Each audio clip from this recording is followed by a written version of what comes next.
17 minutes past 2. So our studio guests are here this afternoon to tell us about a product which really does have the potential to change the lives of millions of people with hearing loss. And some volunteers here in the Isle of Man have been trying it out as well. Ian and Lucy Buxton are directors of the Manx Deaf Society. And Ian, we heard a little bit at the start of the show about what this product is. Just why is it so significant? I think this is going to be a life-changing product. Communication is very, very important. You work in the communication industry yourself. There are links to mental health and dementia where communication starts to deteriorate. People withdraw. That can accelerate dementia. So I feel very personally very involved in that. I work with the Mental Health Commission, also with the Deaf Society. And with Lucy being deaf also, I've seen firsthand some of the problems that it can cause. Last year I was very fortunate to meet the founder of Goshawk and get introduced to him, and he asked me to join the team. And I've been working with him for the last 6 months, helping to launch the Goshawk mobile phone system, which will be the world's first personalised audio system for mobile phone calls. And very interesting to note that that Matthew from Goshawk has got hearing loss himself. Yes, Matthew has quite a high level of hearing loss, similar to Lucy's, and he wears hearing aids and currently uses quite an expensive hearing aid system that links to his phone by Bluetooth. But the power of the Goshawk system is that by measuring his hearing loss using a special sort of set of algorithms from Professor Moore, we can determine what compensation is needed in the phone network to enable him to have a better quality phone call. And the power realization for me was when he took his hearing aids out and then picked up the phone and was able to understand clearly when I was talking to him on the phone. That was a great moment for me. That really is incredible. I mean, Lucy, we must come to you now as somebody who presumably has tried out this technology. From your point of view as somebody with hearing loss, just how good is it? I was actually surprised how well it worked, if I'm totally honest. We don't talk on the phone anymore. It's just too much like hard work. I rely on lip reading to, a fairly good extent. I have hearing aids.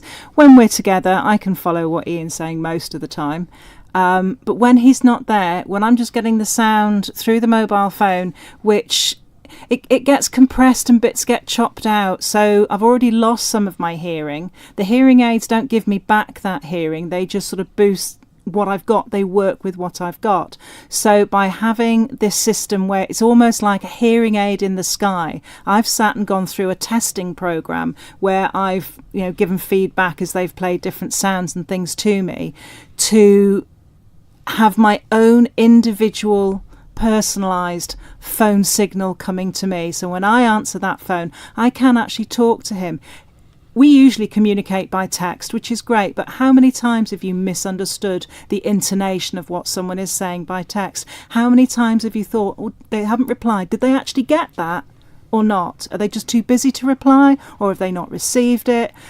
Being able to keep that connection, especially these days when communities are getting so split up, families aren't all together, families are around the world.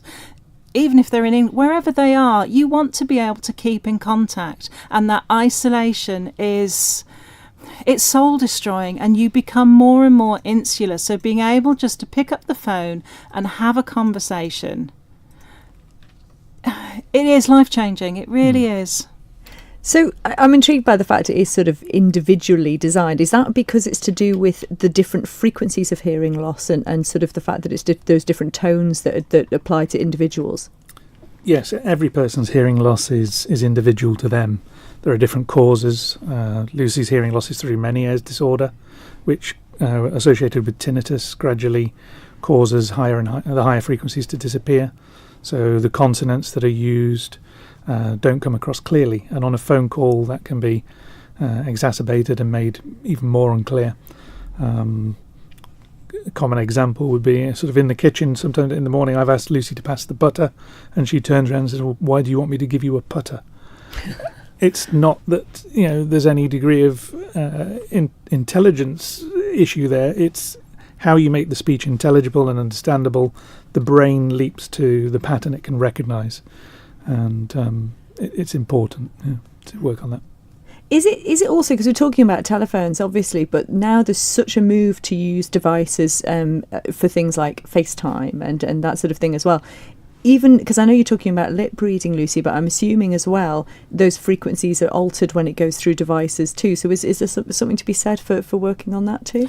I would have thought so, yes. This is going to sound awful, but there are a lot of the current older generation who are not that confident with necessarily using something like Skype or FaceTime. So for that part of the population, something like this is where it really fills that gap. I think as younger people are coming through, they'll be more au fait with other technology and they will be using different things as well. But there are sometimes you can't FaceTime your bank when you need to talk to them. You can't FaceTime different organisations. You need that phone call. I've had to sit in as a third party with somebody else relaying a conversation between an organisation and that person.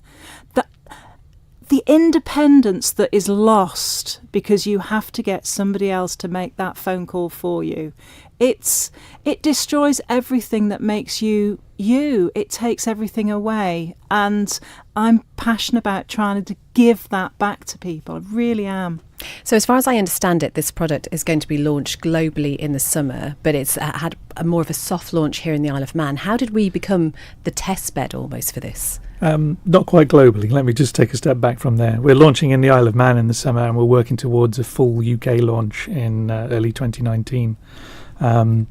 The Isle of Man is a fantastic area to do development of telecoms. We were the first 3G network in the world, and Manx Telecom particularly very receptive to the Goshawk product. Gary Lamb has supported it quite extensively and believes in it, and we're going to the city to seek out the investment to actually take it forward to the UK.